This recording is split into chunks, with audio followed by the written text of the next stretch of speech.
Hello and welcome to the Prosperous Empath Podcast, designed especially for empaths and highly sensitive entrepreneurs just like you who are committed to having it all and achieving holistic success.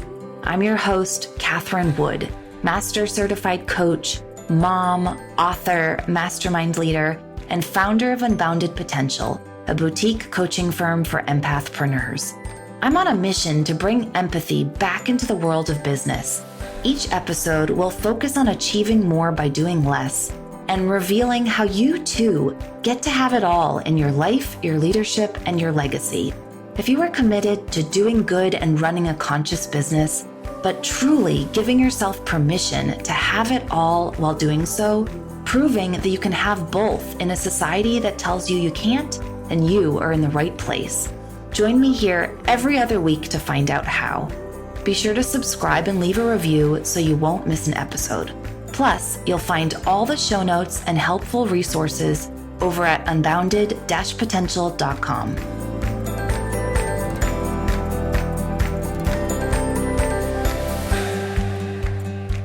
Hello. Welcome back to the podcast. Kat here. Some context for today's episode. So we're recording today's episode on the eve of Thanksgiving here in the States. And I know it sounds cliche, but I am feeling particularly grateful this Thanksgiving and as we enter the holiday season here in the States, because motherhood has really just shaken up my business in the best way possible. And I know I've talked some about this recently on the show, just some of the changes we've made in the cadence of the podcast and in what we're committing to in business. And, I've shifted my work schedule. So now I'm working only 2 days a week. And all these changes have resulted in me just being a lot more intentional around how I'm spending my time in the business. And that's a huge focus of what we're going to be talking about on the show today. And I think it's something that I really appreciate about thriving and having it all as an empathpreneur is that we really do get to create the business around the lifestyle that we're committed to. And for me, that's looked like creating more spaciousness and more free time in my schedule to be with my son, while also having me reevaluate business through the lens of what's enough. And that conversation, that shift to sufficiency and really looking through the lens of what's enough has just opened up so much more joy and peacefulness and free time, let's be honest. And I'm loving every moment of it. So with that, I'm really hoping that you take away some tips and some practices from our guest today around how you can create more spaciousness and more tools to redefine what having it all looks like for you in business. So with that, I'd love to introduce to you our guest on the show today. I have with me Anne Rajoo. Anne is someone I've known for several years now, both professionally and as colleagues. She's a 2-time graduate of our Emerge Mastermind, and she's a constant attendee at our monthly non-networking power hour, which is another business decision that we've decided to pause the non-networking power hours for now. And she's someone who I appreciate and find a lot of peace being in her presence. So a little bit about Anne. Anne is a peaceful productivity mentor. She's the founder of Virtually, a boutique V agency. She guides female entrepreneurs to cultivate a harmonious approach to work and life. Through peaceful productivity practices, she helps her clients move beyond the endless cycle of busy work, guiding them to prioritize what truly drives impact. I hope you enjoy today's episode with someone who truly embodies what they stand for in business and is committed to continually reinventing her own experience of peaceful productivity as she supports her clients in doing the same. I hope you enjoyed this episode. Let's dive in.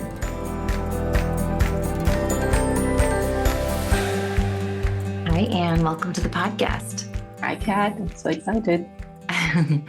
It's interesting as we were just recording and chatting for a couple minutes before we started the episode, I was thinking how lovely it is just being with you, being with your energy, with your presence, with your essence, and how apt the name for your company is, Peaceful Productivity, because it truly is the experience of peace, just being with you.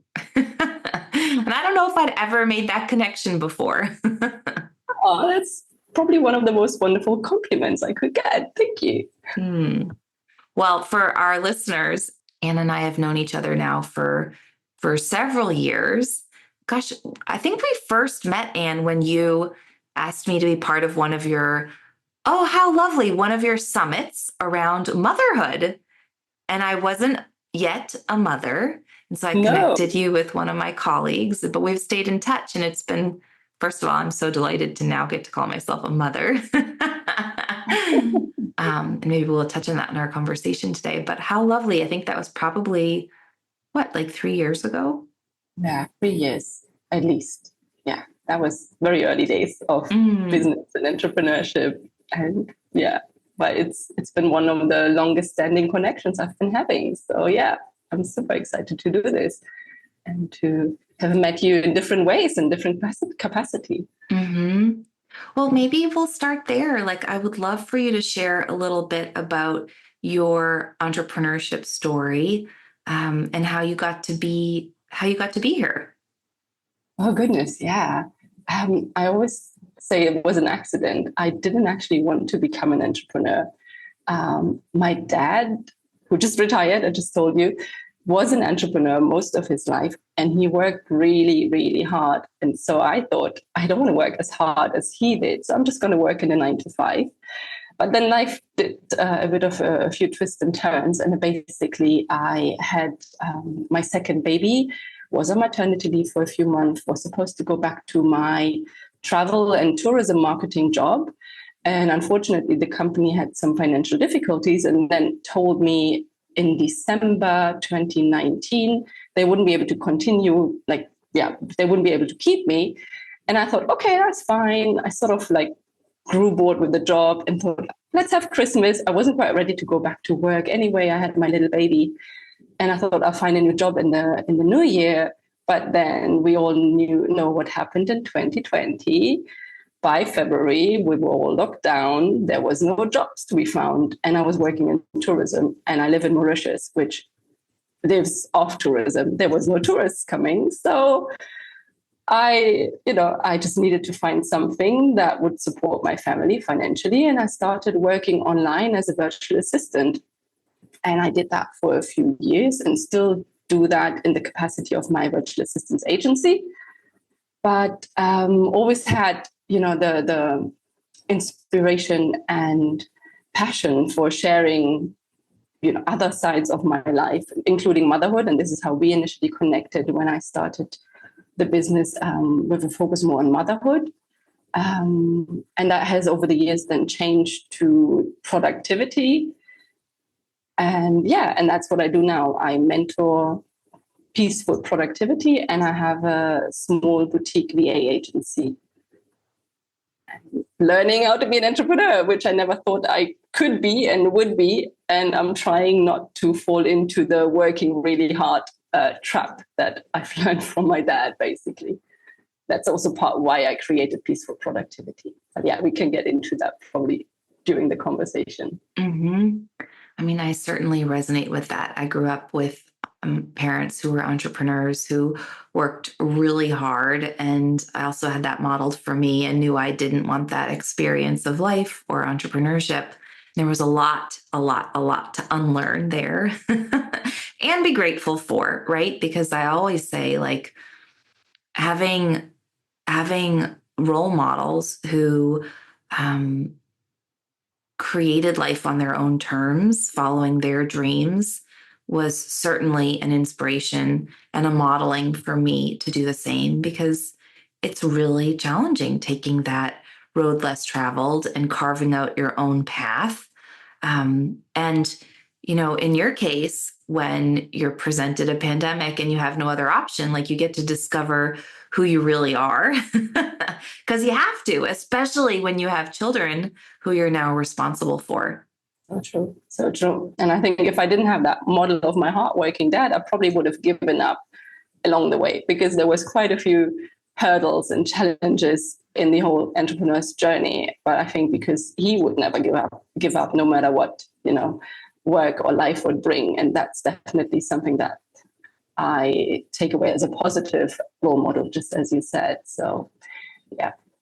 I mean, I think that's such an important point that maybe we could dig into more, because I think that, first of all, as entrepreneurs, we all experience hurdles, right? We say through the coaching lens that the breakdown always leads to the breakthrough, and you have to break down first. And it can be really hard to maintain that peaceful experience, or that, air quotes, sense of balance, when you're in the midst of those hurdles or those breakdown moments or those burnout moments. And so, you are all about peaceful productivity. How do you maintain peaceful productivity or being at peace when you are in the midst of those hurdles or there's those hard moments? Yeah, there's so many things that we could talk about. But I think the most important ones that I personally experienced and then bring into peaceful productivity is really giving yourself grace. First of all, I used to be really hard on myself when things didn't quite work the way I wanted them to work. So just allowing that, life sometimes throws those hurdles, and that's not necessarily saying anything about you as a person, but it's just part of the journey. And also that rest and looking after yourself is essential to doing great work, to being productive and all of that. And I was definitely someone who didn't know how to rest and to not do anything. That would mean I was very lazy and unproductive, and I had to definitely change that mindset. And I think the other part is to find people to help you and to support you, and to be around people who understand you, but at the same time challenge you a little bit and celebrate you with all the messiness that comes along. I think that would be the three most important parts. And then there's so many little practices that I developed over the time to really make sure that while I, do the work I love, I also find the joy in what I do. I prioritize what brings me joy, what I'm good at. And so many little things. Delegation was a big one for myself as well, bringing on people to support me. I think that were the key parts that I learned, and that I discovered that productivity doesn't mean you have to just work incredibly hard and work all the time and fill every minute of your day. It means that there's different parts of you that can, come into work and life and play and joy and these kind of things. This conversation is reminding me of a book I read a couple of years ago. We read it in our Unbounded Mastermind. I wonder if you've ever heard of it, Anne. It's called Do Nothing: How to Break Away from Overworking, Overdoing, and Underliving by Celeste Headlee. Have you heard of this? Yeah. It's fantastic. I highly recommend it. And she's a researcher, a PBS broadcaster, and her background is in research. And so she brings and weaves a lot of research into the book. And there was one statistic that she shared around. It was a study done by the UN, and it shared that more people die every year from workaholism than alcoholism. And I thought that was absolutely fascinating, because when we think about workaholism, it's lauded in so many cultures. It's celebrated. It's socially acceptable, whereas addictions of other variations aren't so culturally accepted or celebrated, but workaholism often is, right? Like, especially, you live in an island culture, so it may feel a little different than German culture did, being for you at home. But and maybe we could explore that, because I'm curious about that. But here in the States, like, workaholism is genuinely accepted uh, and approved of. And I lived in DC for a decade, and that's really the norm.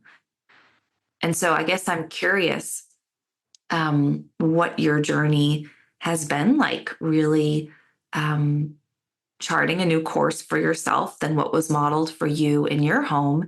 And also, if you noticed any differences when you were back in Germany versus experiencing that way of living and working on in island culture. I love that. I never thought about it, but definitely what comes up straight away is that back in Germany, I would get very easily frustrated when things didn't work smoothly. I mean, like, when the train came late, or the queue is too long in the supermarket, or when there's someone who's just not really efficient in what they do, it would get me so frustrated, because Germany is so efficient with everything. And when things don't work, we tend to get really angry about it, like, there's something wrong. And I definitely took that with me for many years. And I think when I started working in Mauritius, I definitely had to learn to ease off a little bit. People do, they work hard, definitely. I'm not saying that they don't, but it's definitely a different pace. There's a lot more, let's have that tea break, and have quite an extended tea break. That was like so alien for me, like, as a German. You just really drown your coffee, and you go back to your desk, and don't, take long breaks and that kind of thing. And I think it definitely helped in the sense of letting go a little bit of this. You've got to just really be incredibly efficient with everything you do, and to bring a little bit more joy and life, and slowing down a little bit. I mean, even when I walk, I walk very fast, because that's what Germans tend to do. When I walk around here, everyone is so slow, and, like, stopping on the corner, having a chat and that kind of thing, which is definitely not something that Germans do so much. So yeah, I love that. I never thought about it. But yeah, it definitely is a part that helped me to recognize that we can do it differently. We can slow down and still be efficient. Mm-hmm. I mean, I so appreciate this conversation, because you and I haven't really chatted about this, but I lived on an island for 4 years. I was in the Dominican Republic for 4 years. And, when it rains in the Dominican, like it is actually here right now in Boston, everything stops. School is canceled, meetings are canceled, visitors don't visit. Like, life stops when it rains. It does. We just had our first cyclone here. I'm like, oh, there you go again. School closed, everything closed. No one goes outside and does anything. Yeah. But, so it's one thing when there are those kind of cultural norms or circumstances, whether it's a rainstorm or a cyclone, that cause you to slow down. But when you're slowing down on your own terms, or because you want to, and it's not necessarily socially acceptable, or perhaps what you're seeing amongst your peers, how do you chart that new course when it's one that's hasn't been modeled for you, and isn't necessarily the one that everyone else follows? Yeah, definitely. I mean, I had to learn to create boundaries and uphold these boundaries, and secure, like, fight for them, so to say, to make sure that other people don't try to, bring down my boundaries. I think that's definitely being a big part, to just openly share why, what I believe, that I believe we can, slow down, we can work differently. And it doesn't mean that the task, the client, the call, whatever it is not important to me. It's just that there are other things that are important to me, and that I am intentional about when I work and how I work. And a big challenge has been with my husband, who's very much, who obviously appreciates that I balance work and motherhood and I'm there with the children. But for example, when it comes to work or me not answering my phone in the afternoon, he often made comments of like, but that's going to damage your business if you don't answer these emails, or if you don't answer the phone. That's not professional. Or I sometimes I put these sort of, he calls them cutesy out of offices, saying that I'm taking a break and that I'm just going to probably sit by the pool and drink an iced coffee for 2 days, and I'm not checking my emails. And it's sort of outrageous that I put that out there. But for me, it's part of what I believe and how I want to work. And most often than not, I actually get positive comments of like, hey, this is a really cool one. I'm going to copy that. I love that, and enjoy your coffee, so to say. So it's, I think there's the projection of, oh, this is not how we do business or how it's supposed to work. But then when people experience it, they actually appreciate it most of the times. It's quite funny. Yeah. I really hear that difference between being driven by fear around what we think we should do as entrepreneurs, or how we think we should respond or be in communication with clients and colleagues and, potential clients, versus operating by our own values or what just feels good to us. And I really appreciate how your eyes are lighting up when you're talking about these air quote cutesy out of office emails and the response you get, because I think that makes total sense. I think that when we're willing to chart a different course for ourselves in business, it oftentimes creates more permission for ourselves, right? When we're communicating our boundaries and the ways of operating, it not only holds us accountable to what we say we're going to do, right? It's like this implicit accountability structure, but it also creates a permission slip for others to take the uncharted route for themselves. I think that as a coach, I often feel that way with clients. Like when I'm upholding boundaries around when I'm available for client calls, or my cancellation policy, or when I respond to emails, or things like that. Like when I'm operating by my own business policies, right? Like it's modeling something for others to do the same, of how it could be different for them too. And I think that is kind of one of the ways in which we get to operate in integrity with our own values and with our own standards as business owners. Absolutely. And what came to my mind and what I learned from you actually is the whole idea of the energy that we put out is what we attract. And so I think over the time when I shifted away from, busy and stressing and doing 5 million things at the same time, then I had clients who worked like that. And it felt very chaotic because there wasn't a lot of boundaries. And so they didn't have a lot of boundaries. And it was like just chaos. But once I started shifting the energy and implementing some different ways of working, the people that I attracted were different too. They appreciated and they wanted someone who actually understands. Like I remember I had one client, she was very, very strict, like, do not contact me outside these hours because I'm saying like that harsh way, I don't want to hear from you basically. But I was like, oh, I like that, because that is just so clear and we know exactly what to expect. And that, I do think that came from, shifting the energy and being that person and then attracting people who have similar beliefs and values into my world. And that removed a lot of the chaos that I was experiencing before.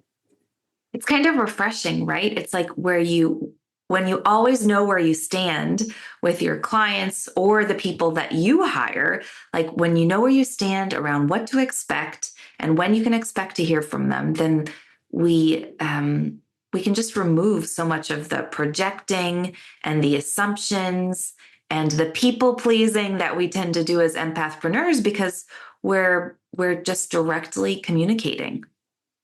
Exactly. I think It's freeing. yeah, exactly. I always use that as a gauge for me to know who I want to work with, right? Because it's like, for me, direct communication is a skill set that many of us have to learn and practice. And for me, it's always a sign of someone who's done their own work. Yeah, absolutely. I agree. It's just it feels that when you have these open communication, like conversation, it just removes so much potential, miscommunication, misalignment, and work just flows a lot better. And I think it's definitely a skill that needs to be learned. And from a virtual assistant perspective and working with different clients and a team, it has helped me so much. And I think it's part of why I eventually decided to bring on a team after the first few years of doing it all by myself, but really understanding that I can communicate and I can, implement boundaries and ways of working, and that I have the control eventually over it. I didn't believe that at first, because I came from the corporate world where I was an employee and I had to execute the work that my boss gave me, and I had to do it in the way that my boss expected it from me within the deadline that I was given. So I struggled with that initially, and I think the communication has been definitely a big part of helping me to change that. I mean, I think that's a really important mindset shift that those of us who transition from corporate or a 9 to 5 to becoming self-employed, we really all have to make, like that mindset shift of following rules or following a job description to then writing your own job description, and also reinventing and changing your job description over time. And that's actually where I wanted to bring the conversation next, because when I think about peaceful productivity, the experience of what brings us peace in business today might look very different than what brought you peace last year, or what you are wanting more peace in this next chapter. So I'm curious, like, what reinvention has looked like for you as you've been in that conversation around what does peaceful productivity mean and look like, even for you? Yeah, I love that. I think the reinvention there that I felt the strongest is to really listen to myself, what brings me joy in the work that I do, and what sort of really feels aligned with my skills and with the results it creates. I think I really fell in that busy trap of, I could do this and I could do that. And then I see a new shiny object on the internet. Someone is doing something really cool. And I'm quite a creative person. So I quite quickly get excited about brainstorming about a project or creating a graphic and doing updates on my website and these kind of things. But I think eventually it came down to really looking at what brings results in the business, because at the end of the day, it's a business and it needs to make some money and bring certain results, and it can't just keep me busy and working really hard and then it doesn't add up. But also really, just enjoying the work that I do and simplifying. I think I was overcomplicating it so badly because I wanted to do it all and was just trying to do too many things at the same time. Whereas now it's more strategic, it's more planning, and it's really being more realistic about my capacity. And yeah, just allowing the fact that I might not be able to do it all at the same time, because right now I'm only working certain hours so that I can be still with my children in the afternoon because they're still sort of small. It might change over the years, obviously, but right now in this time, it means that some projects maybe can't get done, or they have to be stripped back to something more basic. I think this is also something I had to learn, in terms of the perfection of, it doesn't have to be this amazing, great project that has, all the landing pages and everything beautifully designed. It can be something very simple and it will still do the job. And then with time, it can grow. I think this has been a big transformation to just really simplifying, focusing what I'm good at and what I enjoy, and then looking at what am I doing that is not really necessary, and then other things that someone else can do better or might even enjoy, like admin work, which I don't enjoy. So, but there's people who do like these things, and bringing on people like that to help me with these things. Mm-hmm. Yeah, I really appreciate that. Like, I hear the lens of prioritizing your greatest commitments and distinguishing the difference between those smaller C commitments and the capital C commitments, right? Like, one of the first things that comes to mind to me when I think about you is that you're a mother. So you're building your business around being a mom. Like, what is the schedule and the work-life balance that supports you in having both, and having time with your kids and growing a scalable business? And I think that that's something that I've really appreciated, even for me in becoming a mom, is that those commitments have been I've been reevaluating them. And I was sharing with you before we pressed record that, like, I've made a lot of changes in my business and how I work, to support kind of my reinvention of my commitments. And it's so refreshing and clear. And I said to you that I think you're in this like beautiful spot where you already know and you can do these things. I think for me, when I became a mom and got into the entrepreneur world, it wasn't clear at all. I didn't know how to juggle, and it was this crazy time of the pandemic when it was just really hard. In any case, there was no schools, there was no support network.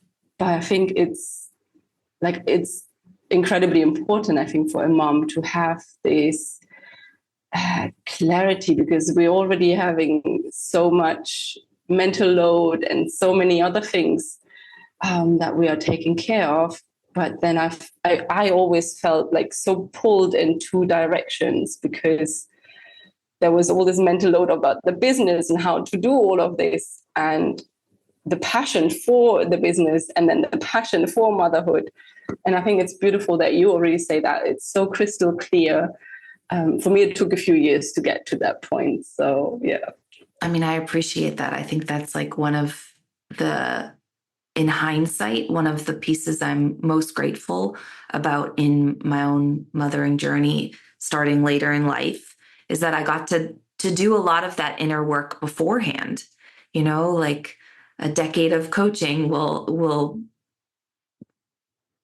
help you set a lot of foundation that can support wherever you choose to reinvent. And certainly it's made a huge difference in my journey to becoming a mom. And of course, there were a lot of hard moments in getting here, but now that I'm here, I mean, hindsight is so valuable. And I guess the thing I really just wanted to highlight in what you just said is like this idea that as moms, like, I think it can be such a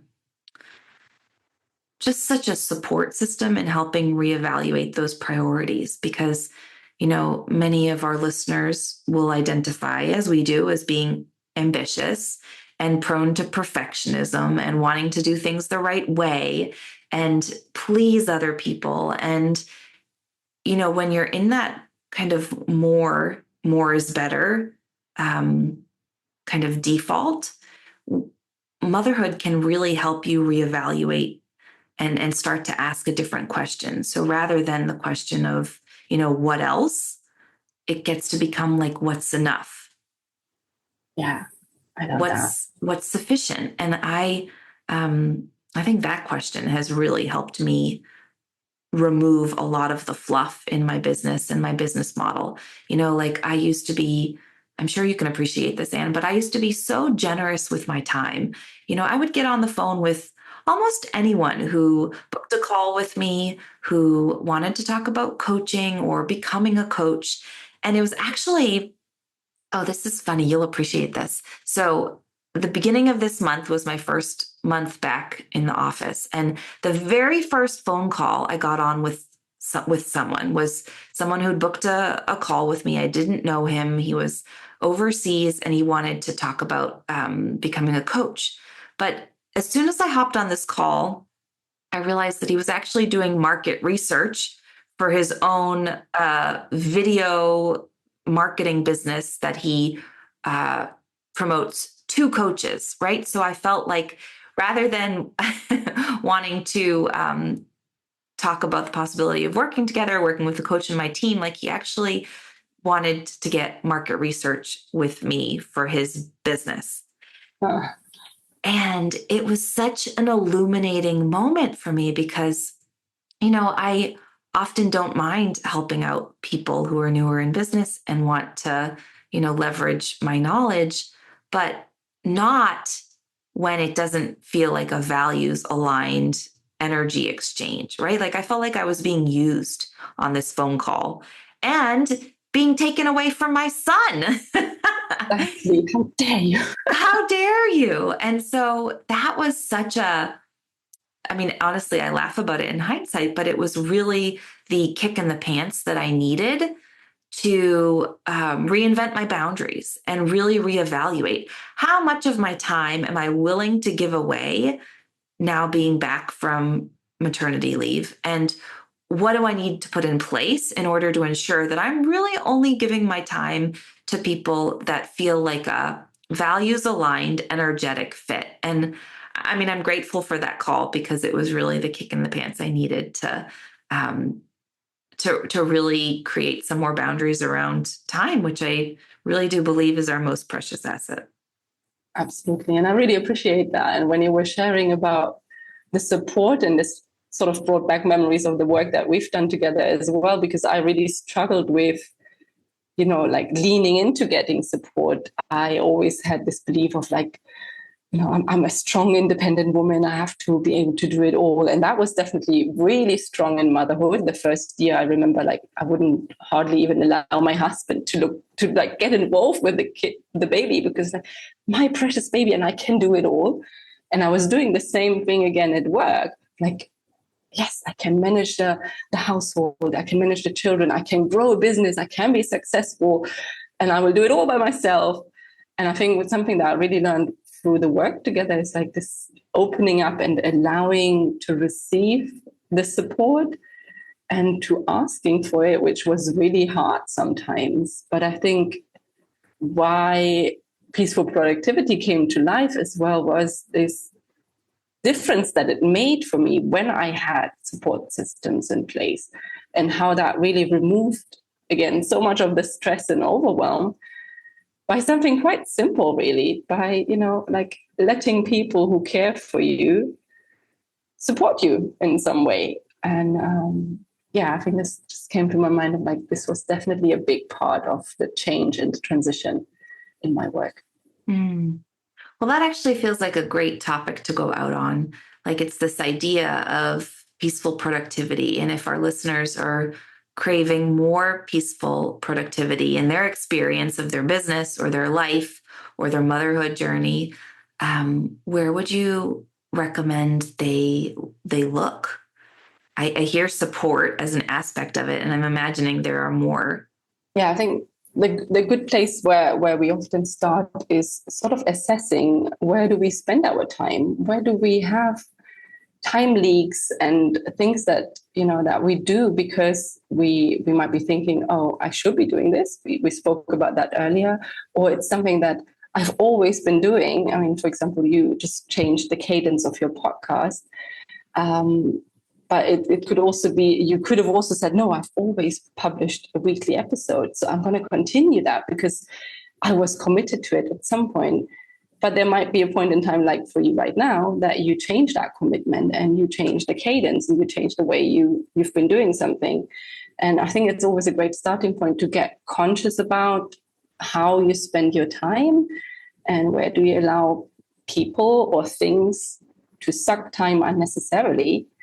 And another part, I think, planning. I think a lot of entrepreneurs, while it sort of feels a very normal, like something that is part of being an entrepreneur, to plan your day and to plan your work and to set goals.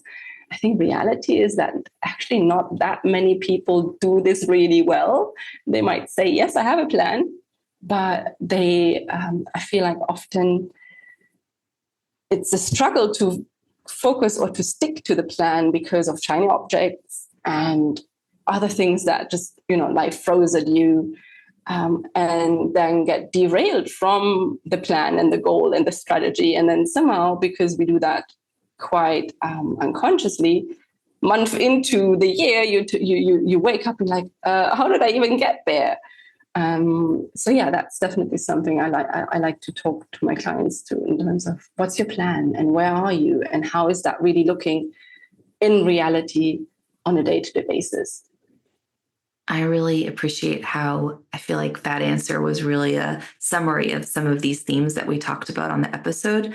And I just want to echo what you said about that first point around being willing to reevaluate what you feel like you need to or should do in business versus what you get to do. Because it's so true what you said around, just because, I was releasing a weekly podcast, just because I have sent out a weekly, and I've sent out a weekly newsletter every week since 2016.